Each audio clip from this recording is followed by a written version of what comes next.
Para pamirsa, pandemen waosan cariyos basa Jawi ingkang wonten tlatah pundi kemawon. Pepanggihan malih dening kula Hadi Pamungkas ing cariyos basa Jawi. Purwakaning atur pambuka kula, mugi panjenengan sedaya tansah pinayungan karayon saking Gusti Kang Maha Iti. Ing kalodhangan menika kula badhe ngaturaken salah setunggaling cariyos cekak anggitanipun F.X. Subroto kanthi ira-iraan Ayudhita Kusuma Ayudhita. Mugi kemawon cariyos ingkang badhe kula waos menika saged dados panglipur manah panjenengan sami. Sumangga dipun pidhangetaken.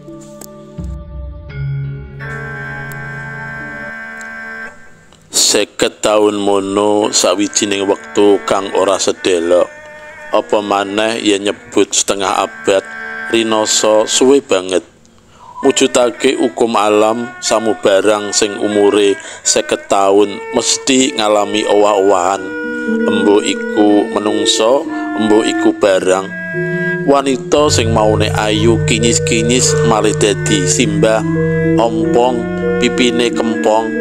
Semono uga barang kijing upamane sekawit rupane ireng janges, 50 taun candake malih ijo lumuten. Nanging mungguing aku 50 taun tak rasake cepet banget. Wektu pancen ora nganggo mandeg, mlaku lan mili terus kaya irine banyu kali winanga ing sacedhake omahku. Kali ora pati gedhe kang nyigar kuthaku iring kulon iki kaya dadi seksi lan ngampingi lumakune sejarah uripku. Gambar apa kuwi? Gambar corek pating pletot kaya ngono arep mbok kirim ning majalah sing ora payu, paling mung dibuang ning bak sampah. Ujari Minto, kakak kelasku ing SMA nalika dheweke weruh aku nglebokake gambar kartun asil coretanku ning amplop. Aku ora peduli omongane Minto, jer dheweke iku wong kang babar blas ora duwe jiwa seni, ora kagonan sense of humor. Amplop isi gambar kartun mau sengaja ora dak tempeli perangko, arep dak aturake langsung marang redaktur koran pandinan kondang kang terbit ing kuthaku.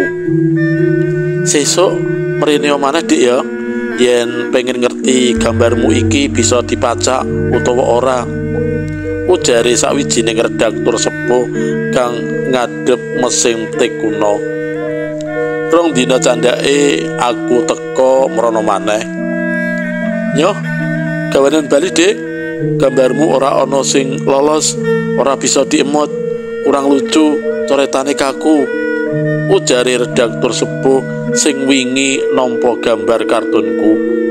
Mripate orang wasi aku nyilek nutuli tutut mesin tik ing ngarepe. Iku mau pengalamanku sing sepisanan ngirimake kartun 50 taun kepungkur. Nalika semono umurku 17 taun, ora ana sing ngajari lan nuturi, nek sing ngece lan nyacat akeh.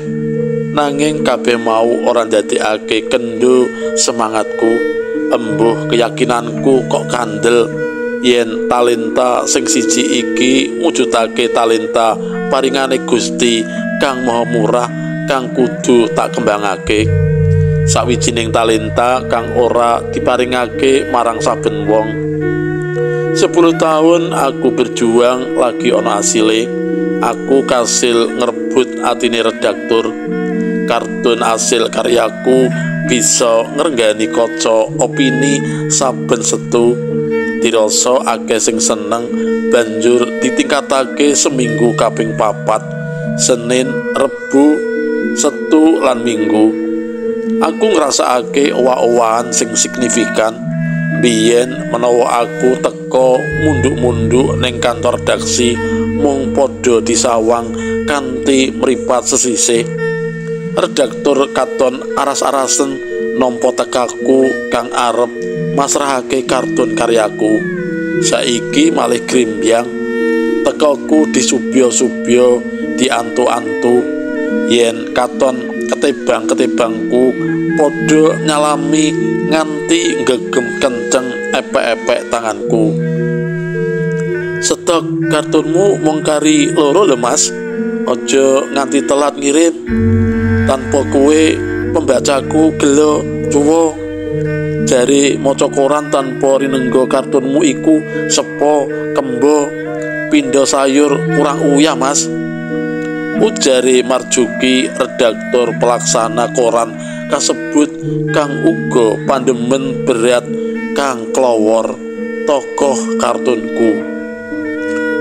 Ora kawilang akeh pembaca koran kasebut kang padha ngefan marang aku utawa luwih pase marang kang klawor tokoh rekan kang tak lungguhake minangka wong cilik sing wani ngritik panguwasa sing lakune nyimpang, wong cilik sing jujur, wani bloko suta, kandha apa anane, tok leh, apik dikandhakake apik, elek dikandhakake elek.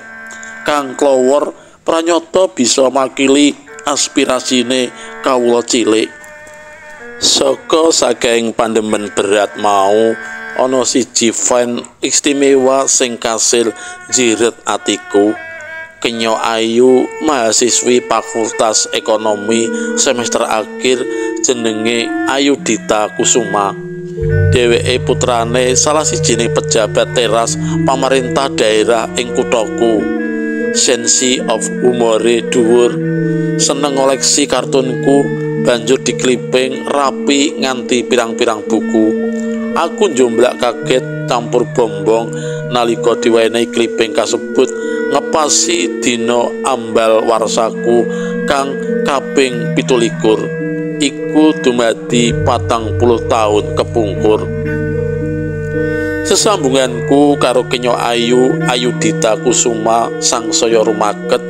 Cecaketan karo dheweke ndadekake sangsaya makantar-kantar anggonku makarya nyipta kartun. Ide-ide kreatif saka dheweke kerep dak suntak ing dirine kang klawor. Kanthi lumakune wektu aku wong loro ngemblengake tekad nedya arep mangun Bali Wisma. Angen-angenku blandang adoh besok yen wis kelakon ningkahan karo dheweke arep yasa omah cilik cekli ning pinggir sawah. Swasana kang sepi cocok banget mungguing aku kanggo golek inspirasi. Aku sakloron uga wis ngrancang besok yen duwe anak cukup 2 wae. Nanging rancangan tarik-tarik mau kepeksa ambyar ajur sak walang-walang. Nalika Ayudhita Kusuma matur marang wong tuane ngenani sesambungane karo aku, Pak Broto Kusumawan bapake ora kestu kagungan mantu kartunis. Aku nglenggono yen statuse Pak Baroto karo wong tuaku jomplang adoh. Ora timbang Pak Baroto pejabat teras, sedeng wong tuaku mung karyawan perusahaan percetakan. Kuwi wae dudu percetakan kang gedhe.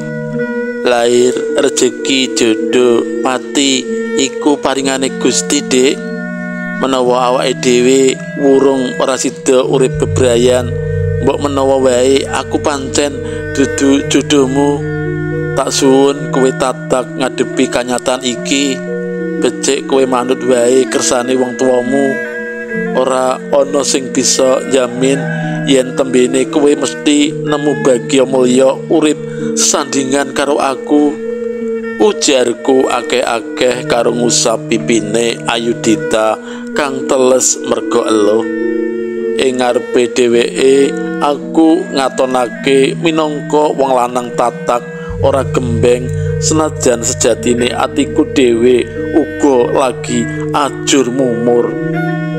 Rampung kuliah, Ayudhita diningkahake entuk priya gagah, sawijining pejabat ing provinsi Kalimantan Tengah, pilihane wong tuane. Sabanjure diboyong menyang kutha Palangkaraya. Senajan ati iki remuk rempu, ewadene aku tetep bisa konsentrasi marang kegiatan kreatifku. Ide-ide brilian isih mili saka pikiranku, saingga Kang Klowor ora tau absen sowan pandemene seminggu kaping 4. 4 taun candhake aku nemokake jatuh kromoku, sawijining prawan lugu ora pati ayu nanging setya marang keluarga jenenge Suminah. Dheweke saka keluarga prasaja, imbang yen karo keluargaku. Mangun bali wisma karo Suminah, aku sakloron pinaringan momongan siji wadon saiki umure 23 taun.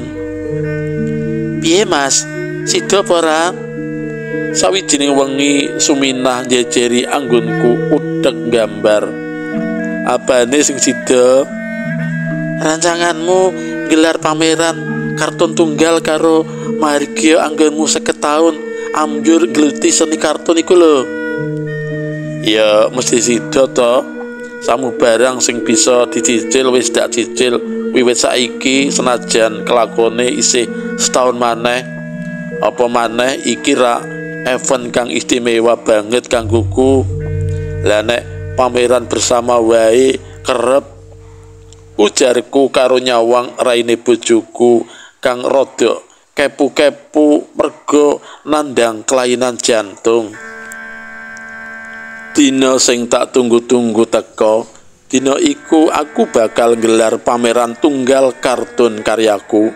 Acara pembukaan dak rancang jam 6 sore. Papane ing Gedhong Bentara Budaya kang lokasine ing punjering kutha. Kabeh kanca kartunis klebu sing saka liya kutha dak undang. Embuh iku sing senior sing jenenge wis mumbul dhuwur, apa dene sing junior sing lagi ajar gambar.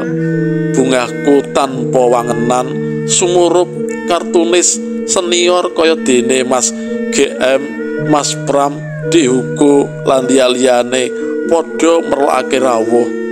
Tumrap kartunis senior sing sabarakan karo aku, event kaya ngene iki mujudake patemon nostalgia. Sebab para kartunis mono bisane ketemu ya yen ana event kaya ngene iki. Jam 6 kurang 3 menit, Pak Wali Kota kang tak aturi buka gelar pameran tunggal rawuh. Dak salami terus dak aturi sumene sawetara. Gandeng kabeh wis samekta, acara pembukaan dak wiwiti. Ing atur pambuka, aku ngaturake syukur dene Gusti kang Maha Agung paring talenta marang diriku. Sawijining talenta kang ora diduweni dening saben wong.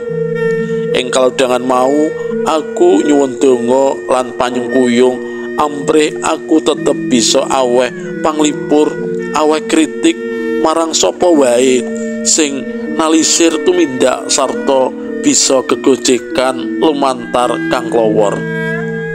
Biyu ora sronto pengunjung ambyuk mlebu gedhong pameran. Saparipurnane Pak Wali Kota paring sambutan lan gunting rontal minangka tenger pambukaning pameran. Ing ruang pameran keprungu swarane wong padha guyu ngakak, malah uga ana sing misuh-misuh nyawang kartun sing dak figura endah. Diamput, delengen kidul ana pejabat mangan krupuk sak keranjang abuh dientekake dhewe. Aloke wong mau nyeluk kancane, keranjang abuh isih krupuk mau dak tulisi kaskaya duweke negara. Pengunjung dak kon gawe interpretasi dhewe bab tegese gambar kartunku mau. Jam 09 kurang 10 menit ruang pamer wis suda pengunjunge. Aku lungguhan dhewe mojok ing iring wetan karo ngulatake respone pengunjung sing deleng kartunku. Ana sing mung mesem ngampet guyu, ana uga sing guyu lepas nyekakak banter banget kaya ning tengah bulak. ana uga sing mung grenengan. Sempel tenan, lah kok bisa-bisane gawe gojekan kaya ngene. Ora sengaja panyawangku andhok ing ruang pamer iring tengah. Wong wadon setengah tuwa isih katon ayu ngagem ngisoran celana legging warna ireng, durane blus long warna abang lagi nyemak sawijining kartunku. Esem renyah ing lambene nambahi sulistiane. Ing sisihe ana bocah wadon ayu kang rupane rada memper, gampang dibade yen wong loro iku mesti ana sambung rapete embuh antarane ibu anak utawa mbakyu adi. Wong loro mau dak cedhaki, bareng cedhak mripatku dak ucek bola bali kaya ora percaya marang panjenenganku dhewe. Nuwun sewu, nek ra kleru iki Ayudhita ya? Takonku alon semelang yen kleru. Bener 100 kanggo Kang Klowor, wangsulane karo ngumbar guyu renyahe. Wah, matur nuwun Dik, siramu kersa tindak mrene. Dadi tekan dina iki siramu isih jigluk demen karo Kang Klowor ya? Takonku semu guyon. Tekan kapan bae tresnaku marang Kang Klowor ora owah. Tenan aku ora ngapusi. Tepungno ya, iki anak ragilku Desi. Anakku kabeh 7 Mas. Lah jenengan piro? Bojoku dudu babon werden Dik. Anakku mung siji til. Anakku wengi iki ora bisa nekani acara bapakne. Dheweke lagi penelitian ning Ponorogo. Lah endi bapak? Maksudku nakokake garwane. Ayudhita Kusuma ora cepet aweh wangsulan, tak sawang mripate malah kaca-kaca. Wong loro banjur diajak menyang kantin golek unjukan. Ayu lungguhe rada mepet aku. Desi anak ragile nyilek nutulitus HP-ne. Pak Harnoko Wijaya, sisianku ya bapak ibu bocah-bocah. Setahun kepungkur tinimbalan sowan Gusti Mas. Wis 2 sasi aku bali mrene. Sisan gawe nunggu bapakku sing wis sepuh kang uga wis piyambakan tinilar dening ibuku. Omong ngono Ayudhita ora bisa mbendung eluwe. Pancen aku asring kesepian Mas, nanging begja isih ana sing ngancani aku, isih ana sing saben libur atiku. Sopo? Kang Klowor. Wangsulane ora tida-tida. Kurung wangsulan spontan mau aku ternyuh. Aku ganti cerita, dak blakani ya nasibe Ayudhita Kusuma pranyata ora beda adoh karo nasibku. Suminah ibune anakku ontang-anting sesasi kepungkur uga ngadhep ing ngarsaning Gusti Kang Maha Kuwasa awit nandang kelainan jantung wis sawetara wektu. Acara iki wis dak siapake setahun sadurunge Dik. Mula senajan rada grobiakan, so mas go on, ujarku kanthi swara groyok ngondok-ondok. Ora beda karo sliramu, aku uga asring kesepian Mas. Begja tekan wektu iki aku isih ana sing ngancani embuh sesuk-sesuk. Jenengan rabi maneh? Ora. Lah sapa kuwi? Kusuma Ayudhita, anak ontang-antingku. Wong loro gapyuk rangkulan kenceng. Cutel.